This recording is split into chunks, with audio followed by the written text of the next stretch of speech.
Does all the little daily stuff in writing really matter? Today, we're going to dive into that. Hello, and welcome to the Writing Momentum Podcast. My name's Christopher Maselli, here with my wife, Gena. Hi How's it going, there. Gena? It's going really well. Yay. Well, hey, Yeah. I bet you're not despising the small stuff today. I am not despising the small stuff because here's the great thing. You just got over being really sick. So Oh, you yeah. are back I was out of it for like over 2 weeks. 2 weeks. Just completely out of it. I tried to work, and every time I worked, I think I exhausted myself, did less, and yeah, it was not good. Yeah. Pretty sure that he just refused to stop and felt like he couldn't. And so what should have been maybe a 4 or 5 day cold, virus, It was like whatever, 14 days. was probably a good 14 days. Yeah. So we are glad to have you back. And that is Well, not thank you. anything that I despise at all. I'm thrilled you're I back. I kind of despise having that cold Yeah. because even though it does seem like things like colds are small things, they're really not. You got to take care of yourself. You got to take Yeah. care of them. That does kind of transition to what we're talking about today, because we're talking about not despising the small stuff. When you have some small things in your writing life, you've still got to take care of them. You don't want to despise them because it's part of what the writing life is. Yes. So many people talk to us about, I want to write this book or I want to publish this book. And they're Yeah. focused on that end goal. But what they forget about sometimes is the smaller stuff. It's those building blocks that help you be really successful and write a really good quality book, or help you launch that book well, Hmm. or help you build a writing career. Yeah. All of that is built often on that small stuff, those small things. So we're going to talk about what some of those small things are. And they're really not small, but it's not that they're small, it's that they're easily overlooked. Yeah, it makes me think of who's it? Darren Hardy. Right? He's the guy. He's the editor for Success Magazine. He wrote that book called The Compound Effect, Yeah. and the whole point of the book was essentially all the small things that we do over time.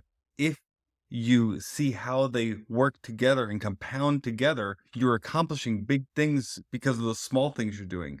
And that's kind of what these are. A lot of these may seem like small things, but if you do them on a daily basis, on a regular basis, and don't despise it, but dive into it, you'll find yourself accomplishing big things when it comes to your writing. Yes.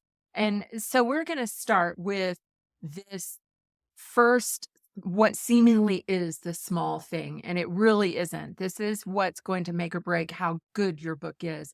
And that's just the craft of writing. Do not overlook this craft of writing. There's so much more to it, and there's so much for all of us to learn in it. I don't care if you've been writing for 50 years and you've published multiple books and you've won awards and you've sold books. There are always going to be techniques that you are going to be practicing and things that you're going to be trying to improve on. That's right. You want to fill your life with learning about the craft. Now, I have known authors who have been published who kind of despise the craft. They love the idea of being published, but they didn't want to know how to write well. So they just went ahead and wrote books, despite the fact that they weren't written well.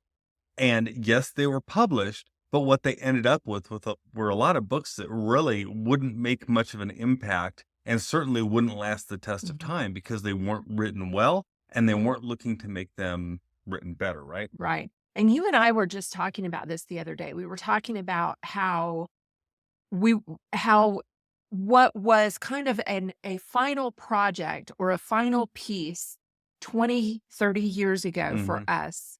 Now, because we have learned to write better, because we've really studied the craft of writing and we continue to study the craft of writing, Yeah. that now we're able to push beyond what was that final draft 20 years ago to now that may be, the first or second draft of Hmm. that final piece is where we end up on at the end of our first draft or at the end of maybe even our first revision.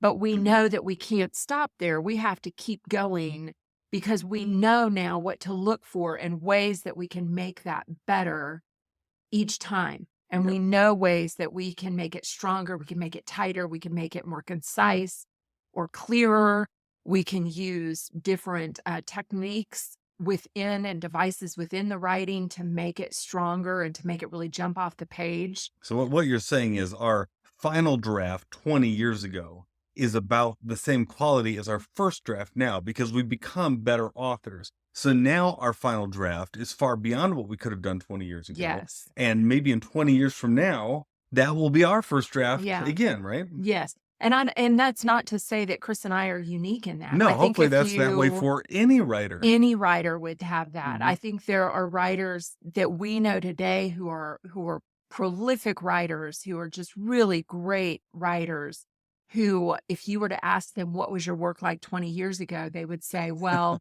I've grown and Okay. I've learned, and now I can do this that I couldn't do then."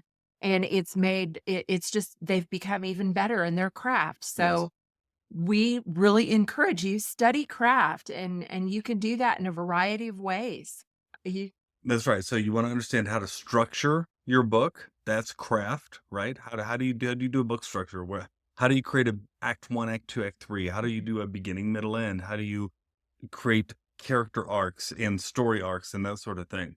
You want to understand how your genre. Who are you writing for, and what are the conventions of that genre that you are writing? It's different for each genre, and you need to know the rules before you can break them. Then you want to make sure you're able to write clear, right? The more you write, the more concise your writing will become, the more precise your writing will Mhm. become. And then you need to also just understand basic things like copyright, like, Yeah. right? What can I include in my book and what can I not include because I might be going over the line with, you know, taking someone else. We see this all the time with, for instance, uh, song quotes. So someone who hasn't had a lot of sometimes with writing will put song quotes in their books. And you've got to be careful with that because those are all copywritten and they will come after you for song Yes, quotes. they will. Well, and I'm reminded, yesterday I got to attend the fiction roundtable or the writers roundtable that we host on our membership site with Laurel Thomas. She Mhm. does this.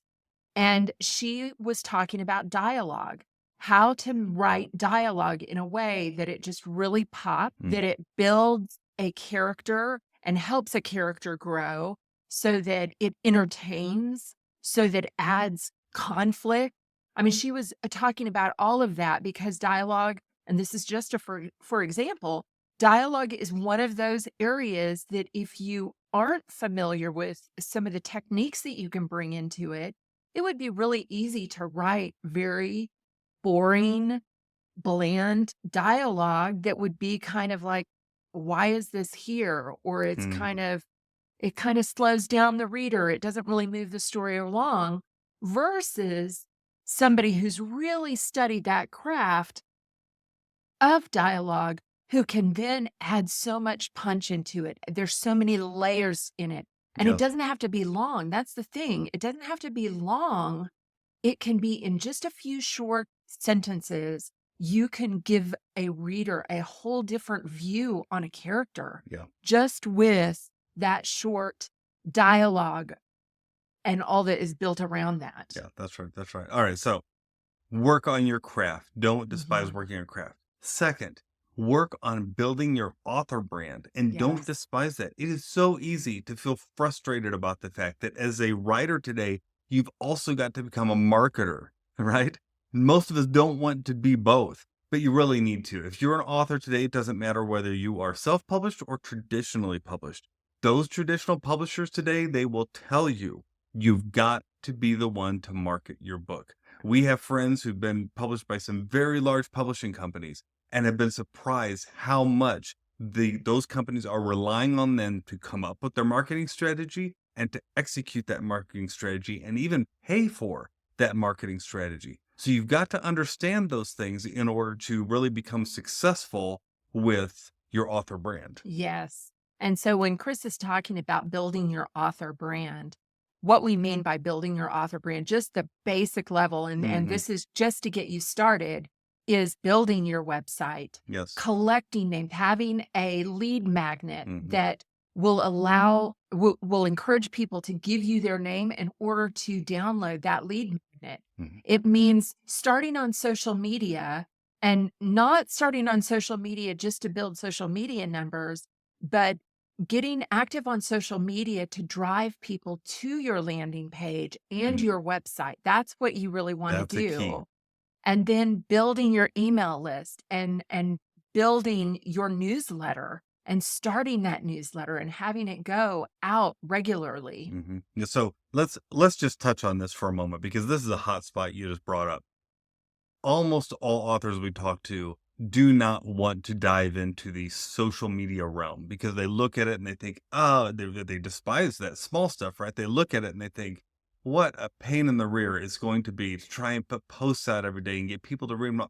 Look, you don't have to be magical on social media. In fact, most people that we talk to who are successful with their social media strategy did not start with a social media strategy. They started with an email strategy. They started with a in-person strategy. They started with their website. They started with their lead magnet, and social media came a little further down the road where they could spend a little bit of time with it, but also where they could say, look, we're not going to try and be everything to everyone on social media. We're just going to focus maybe on one channel, and we're going to make sure everything points back to that lead magnet Yeah. because getting people on your email list is the most important thing. So Build when your author you're brand. building that author brand on the social media, like Chris is talking about, really spend time making your profile really strong Hmm. and linking that profile to your actual website so that when people on social media find you, they will go to your profile, read about you, but then they can find your website and then sign up for your newsletter. That's kind of the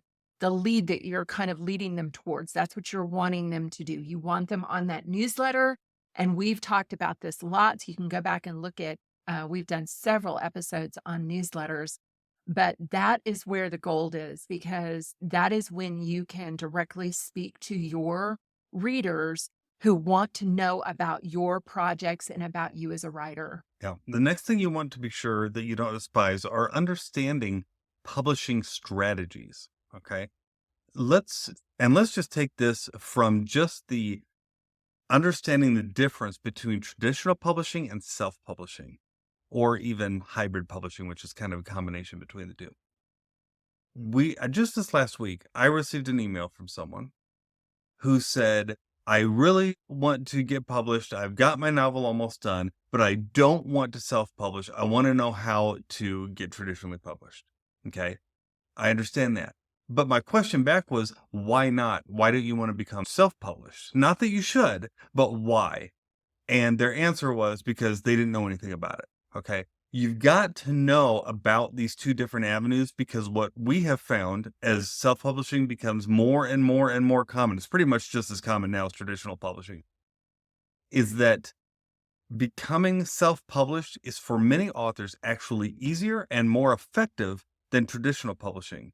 It's maybe not as glamorous, but if you're willing to put aside the glamour, you will find that you can actually make more money, have more control, and be available in more places sometimes even than traditional publishing. So you want to understand those publishing strategies so that you can be making good decisions when it comes to your writing. And really, it doesn't take a lot to learn about these things, right? You can take a course. We have in our membership, we have a course all about the differences between traditional, hybrid, and self-publishing. Mhm. And it's pretty easy to learn. Well, 1 hour, you can learn all the different differences between those three things so that you can start making really quality decisions about those, right? Yeah, and here's the thing, whether you do traditional or self-published, like Chris said, part of the small stuff is you've got to learn how to market Mhm. regardless of which way you decide to go. And I know that there are people that say, like this person you were talking to, who said, I don't want to do this because I don't know.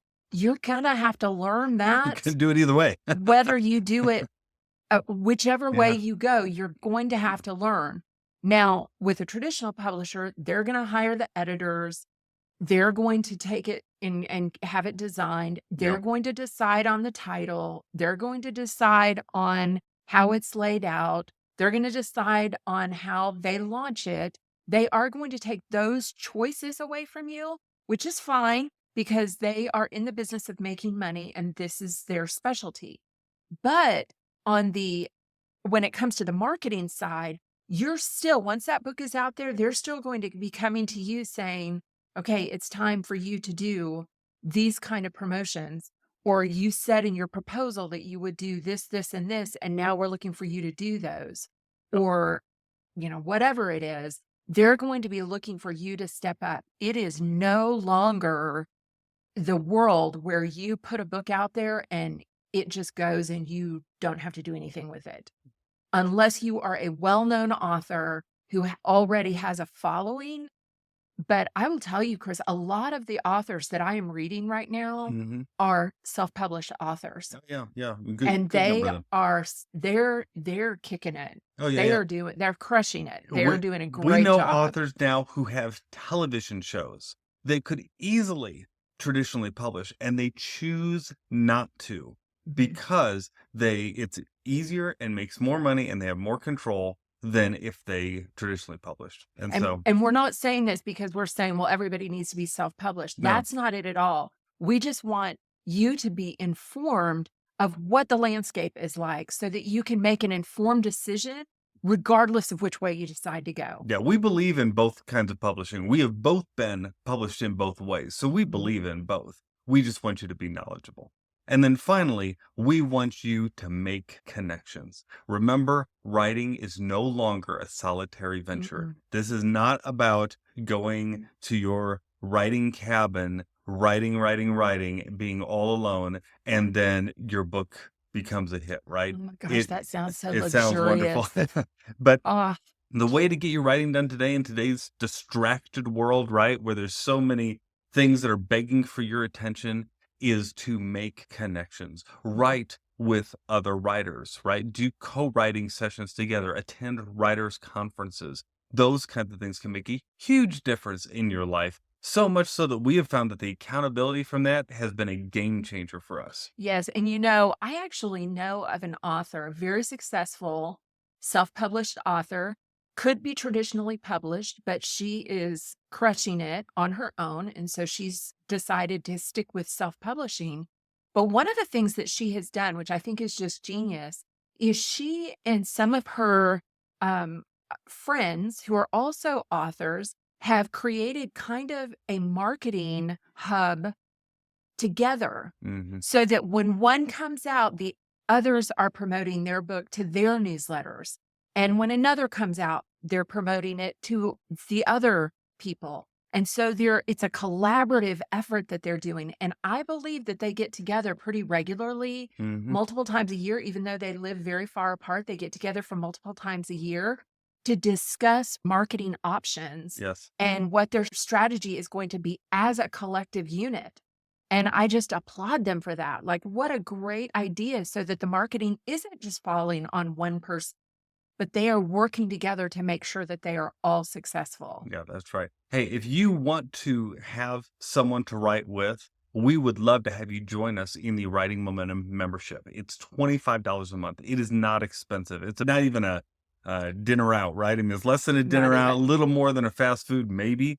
And here's what you get when you join with us. First of all, we write together every Wednesday at noon Central with a whole group of people. We get together, we have a short training, and then we work on our individual projects together. It's just a way to have an appointment on your calendar that says, I'm going to be there, I'm going to write together with you.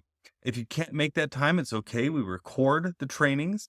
Speaking of trainings, we have literally dozens of video recorded trainings with worksheets on a lot of them inside our membership hub. You get access to them all. These are trainings we used to sell individually for a lot more than $25 a piece. Now they're all in there together. We also have Laurel Thomas, who's an award winning fantasy author. She's been on this podcast. She teaches roundtables. These are in depth courses on specific subjects, like Gina mentioned earlier. I've gotten a master's in writing. My master's courses, many of them weren't as in depth as what Laurel teaches in this course. If you want master's level quality training, come to Laurel's courses. And then we have some other exciting things coming up. We're going to actually save some of that to tell you about it later. But I think you're going to love being a part of this membership. There's no commitment. You can come in for 1 month if you want, or you can come in for 12. We would love to have you so that you're not writing alone. Yes. Thank you so much for joining us on this podcast. We do not take it lightly. We know that your time is important and your time is valuable. Mm. And if you're like us, you're super busy. So we don't take it for granted. We just thank you so much. And if you would you please share this? If you know of anybody who is struggling with some of the small stuff, they, have written that book or they're in the process of writing that book and they feel like they've gotten stuck, share this podcast with them. We want to encourage as many writers as possible because, like Chris said, together We have writing momentum. Bye bye.